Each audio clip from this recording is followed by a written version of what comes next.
రాధిక గారి కుటుంబం కోసం సాక్ష్యం నన్ను తెలియపరచమన్నారు. మరి రాధిక గారని ఒక ఫ్యామిలీ మరి ప్రభువుని వారు రహస్యంగా ప్రార్థన చేస్తున్న కుటుంబం అది. హల్లెలూయా. వారి భర్త గారు పూర్తిగా అన్య సాంప్రదాయ ప్రకారం వెళ్తారు. మరి ఈమె మాత్రము దేవుణ్ణి ఆరాధిస్తుంది. మరి అటువంటి ఆమెను దేవుడు పరిశుద్ధ ప్రార్థన మందిరమైన మనకి పరిచయం చేశాడు. హల్లెలూయా. తన స్వరూపాన్ని వాడుకున్నాడు దేవుడు.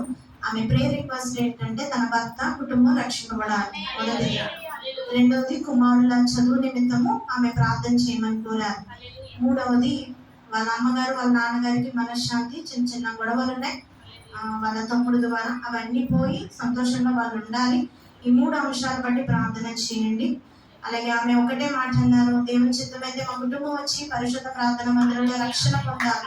అలాగే ఆ కార్యము కూడా దేవుడు జరిగించిన కాక దేవుడి సాక్ష్యమును దీవించి ఆశీర్వదించిన కాక వారి నిమిత్తము ఇక్కడ కూడిక కూడా ఈ ఆరాధనలో ఏర్పాటు చేశారు. హల్లెలూయా. ఇంకొక